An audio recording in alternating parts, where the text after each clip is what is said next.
So we began the theme that's going to be going on for the next 4 weeks last week as we moved into the awareness of our thriving consciousness.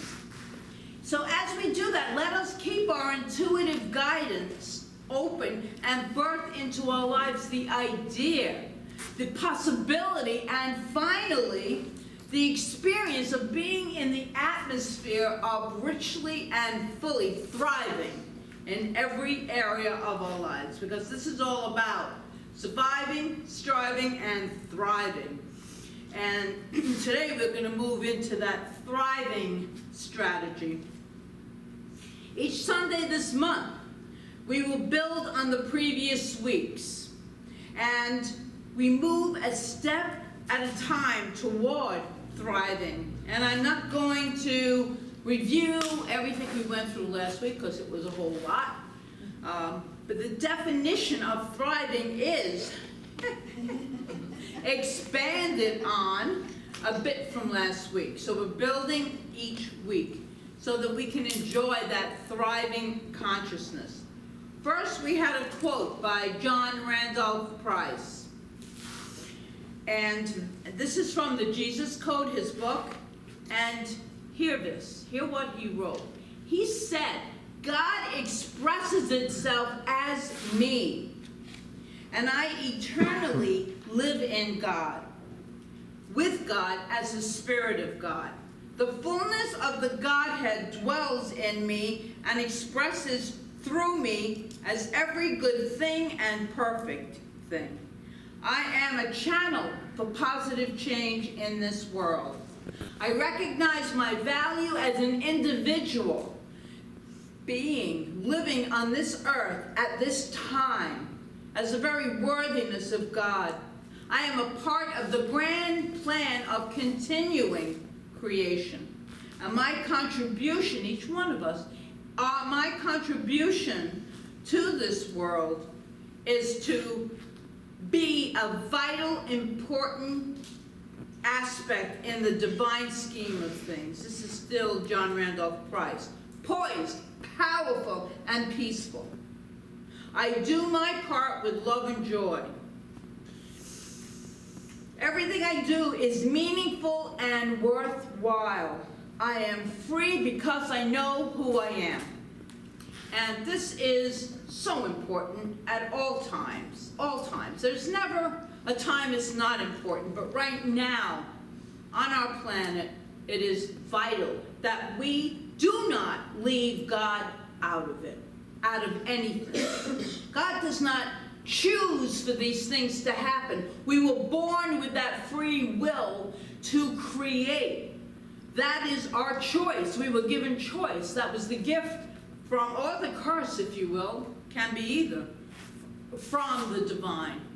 Created us, lives through us, is always present. So this whole week, as we hear the headlines and the horror that goes on, it goes on all the time, but particularly with the school shooting, I really have to emphasize, and I gave it a lot of contemplation, not to leave God out of it. God didn't cause it, but it's the presence within us, that light that will see us through, that will guide us, that will fill us. That's just an aside. So from a science of mind, back to the thriving, science of mind or new thought perspective, thriving is unleashing our divine potential. Here's how Holmes described divine potential in his textbook, The Science of Mind. This is the definition he gave. The spark of the divine flame of life within us, through which we may develop into a perfected human being. The Christ or the illumined one. The God in us that is mighty to do for us, or us all, that we can conceive ourselves to be. Through this infinite potentiality for perfection in us, all things are possible. So in divine mind, all things are possible. And since we have that divine mind within us, God's mind, my mind now, sometimes we forget that God's mind is my mind now, but is always there to offer guidance, consolence, whatever we need. So I have a little story of how God is always watching. It reminds me of this. The children were lined up for snacks during Sunday school. At the head of the table was a tray of apples. And the teacher wrote on a note and posted it under the apple tray, "Take only one, God is watching." Moving along the snack line, at the other end of the table was a large tray of cookies. And a little girl wrote and posted next to that, "Take all you want, God's watching the apples." Surely, God wants us to take all that we desire, all that we can conceive and thrive. So today's talk, entitled Uncovering Your Striving Strategies, and it could have been entitled Know Thyself, or What Got Me Here Won't Get Me There. I love that. And here's what happens. Once we move from surviving, which we talked about last week, into that striving mode, we develop our strategies of being, strategies to be successful in the world. They become who we are, and up until a certain point, they work really, really well. They really do. To the point of making, a word that I don't really believe in, impossible possible. We're going to talk more about that next week, in next week's talk. Ernest Holmes told us over and over again, change your thinking, change your life, change your reaction, change the outcome in your life so that you can remain. It's vital that we all remain at peace within ourselves first, or else we cannot be a beneficial presence to anyone else. So what is the striving strategy exactly? Well, it's a sum total of who you are right now and how you show up in the world to achieve what you call success for you. We might call it the consciousness of success. It's what matters to you, what life values and meanings there are for you. It's what motivates your words and your deeds. It's what defines success to you. What does success mean to you? Remember that in the striving mode is where we make things happen. The surviving mode is when things happen to us. So now we've moved to we make things happen. And here's the paradox. It is the source of your success up until a point, and the source of your limitations to go beyond. Which is why I said today's talk would be entitled, What Got You Here Won't Get You There. Striving will only go so far. And so our mantra today is really, what got me here won't get me there. Could you please say that? What got me here won't get me there. It's only so far. Because remember, we've strived to get to that point. And we have to be grateful, truly. It serves us to be grateful for everything. Absolutely everything that brought us to this point. So we love and bless it all, always. But are you ready to move to a more expanded level? Do you want to release your divine potentiality? How about that? Do you want to thrive? And you've all heard the saying, if you keep doing what you've always been doing, you'll keep getting what you've always been getting. So sometimes we have to interrupt and introduce a new way, a step beyond. It's time to move beyond the striving strategies and thrive. Tracy Goss, in her book, The Last Word on Power, gives some really great examples of a lot of these. There's a lot of different ways to let us know if we're in that striving strategy. And it's how a person responds to something that happens. One person's striving strategy might center on being able to fix that which is broken. I'm going to fix this right here, right now. Whatever comes up in my life, well, this person is looking for something broken to be fixed. They're a fixer. Another person's strategy might involve doing the difficult thing that no one else wants to do.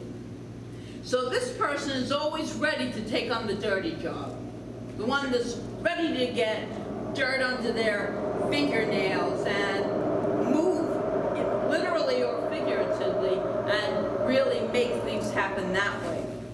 Another's might be to take control of a situation, so they immediately jump into leadership whenever the slightest event occurs. There are many striving strategies, and we're going to try to identify as we go along what the one that you're operating in might be for you.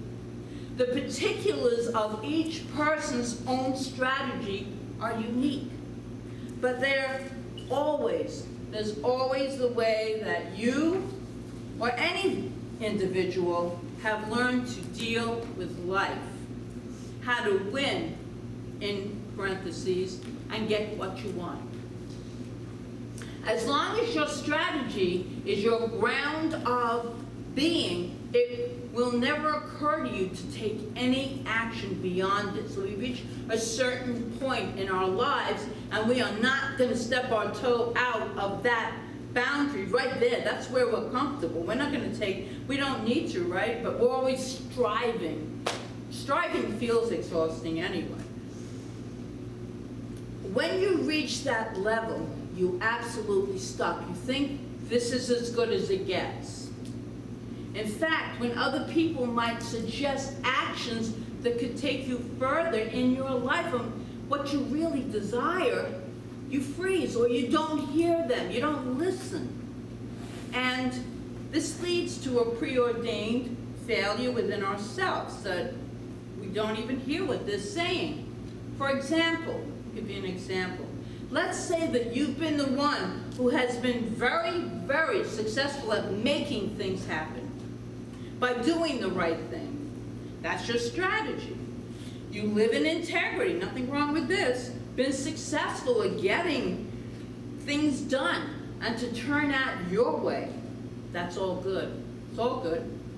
And then you run up against a situation where through no fault of your own, your strategy doesn't seem to be working. See, this is where there is a barrier, a block. And someone comes along and tells you, you know, you really didn't do anything wrong, and there's nothing that you can do to make this happen. You need to trust. Trust God. Trust God. And even though you can't see how you can make the situation turn out, you can't see how. If you don't do it yourself, it's not going to happen. But in this process of not trusting there's a higher power, you leave it out of the equation.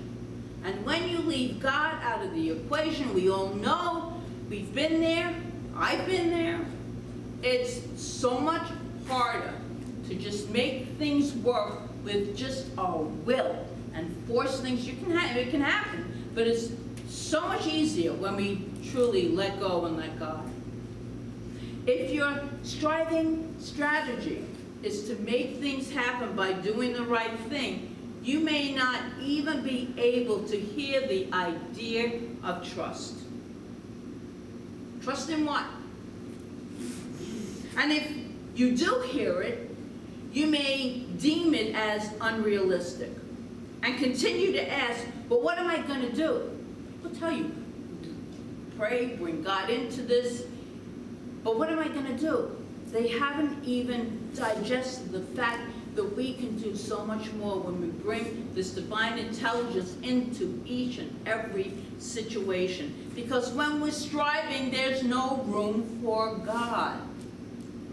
Your striving strategy is so ingrained in you, so much a part of who you are being, that you will find it difficult, if not impossible, to give up. You might even sacrifice your fondest hopes and aspirations for the sake of this strategy, because you've got to make it happen. If I don't do it, no one else will. For much of your life, your winning strategy helped you, and it helped you get to where you are, where we all are. But as soon as you decide to step into thriving, the whole thriving mode, that which seemed impossible happens. We thrive, we thrive. We live from a place of divine potential. And you will experience in the thriving mode that truly all things are possible. They truly are. Remember our mantra today, what has gotten me here won't get me there. The purpose of uncovering your striving strategy, to uncover how you've been functioning up until now, is not to find a better one, but to recognize it, to become aware, how have I been functioning in life? And how can I attain my greater good? And that good probably lies beyond that striving strategy. So Ernest Holmes tells us in Science of Mind, if we rise superior to the world, we shall create a new pattern. It's all about a new pattern. The way to reveal your surviving strategy is to unveil its anatomy. Everyone's is entirely different. It's for you to recognize. So we need to directly engage in self-examination. Have we really sat down and gotten in touch with how we are functioning in the world? Really get to know who we are and what is that operating system that is taking place within us? Do we have time for self-reflection? You must start by learning more about how you are showing up in life now. And there's 3 questions to ask yourself. In my everyday life, ... and this is what you ask yourself. What am I focusing on in my everyday life? I mean, journaling is so fabulous for this because you're writing it down. It accesses that subconscious that we don't get any other way but through writing. What am I focusing on? The second is, what represents an essential solution or action in any given situation to produce a successful result? What in me is the essential solution that I think? And the third, what is your desired outcome? Do you even know what you want to experience in life? Experience, not getting the most perfect job, although that could be a part of it, but what is it you want to feel in that perfect job, in that relationship, in the way of living life? What's most important to me in the long run? These are self-reflective questions we ask ourselves. So why is it spiritually important then for us to identify our striving strategy? Because until we identify it and expand beyond it, we will stay in the striving mode. And as we looked at last week, there isn't a whole lot of room, as I said, for this divine energy when we are striving. By becoming aware of it and understanding how it works, we can, as I said before, go beyond it. So this is if you really want to live that life of peace, that life of whatever it is that you truly want to experience, of feeling unconditional love, of being successful in a career that brings you great joy, whatever it is to you. Sometimes we have to move out of what went on before so that we can embrace more of what is to come. That's our highest good. Knowing that there is something greater that may be in front of us that we wouldn't even recognize when we were striving. Living in harmony with our divine potential and expressing life and more life as Spirit intended us to do. Remember, the infinite is always expanding itself into greater and greater good, greater and greater life. It creates all life. So therefore, that is our inherent creativity in life, is to create more of who we are, and what we want to experience. Engage yourself then in a new conversation with the world, one in which you have learned how to listen and speak differently, stepping out of your striving strategy, being open to a whole new way of being in the world, by trusting in the higher power that is divine, that is God, realizing that we don't have to make it all happen. What a relief. When we're in the thriving mode, we begin to release control. That's exhausting. And replace it with a sense of personal relationship with something that is so much greater and more powerful than we of ourselves can be. Here is where the possibility of thriving begins. And next week, do we all have that? I mean, that's like a mouthful for me up here. Do we? Oh, you need to explain more? I'll break it down further. Yeah? So, we start out, and I'll sum this up, we start out sometimes in life just trying to survive, just hanging on by our fingernails, just trying to get day by day to get through something, whatever it is in your life. It could be grief, it could be hunger, it could be a place to live, it could be many different things. And then we've learned by focusing a certain way, we can be in that striving mode where we are getting someplace. We are totally moving ahead in our lives. But then that gets exhausting. We want to relax into the freedom of thriving, which is what we're going to be talking about for the next 3 or 4 weeks. Thriving, which is so uplifting. So I would like to end this talk today, and hopefully as you stick with me during this series, you'll see how we, by self-examination, very important, can move along to a place of being, and I'm telling you, it works. It truly works. We can thrive, whatever that looks like or means to you. We can thrive in a relationship. We can thrive just feeling unconditional love. No red flags, no blocks, nothing. In our careers, just everything comes easily and effortlessly to us. And we love what we are doing. Whatever it is, living in my most perfect space.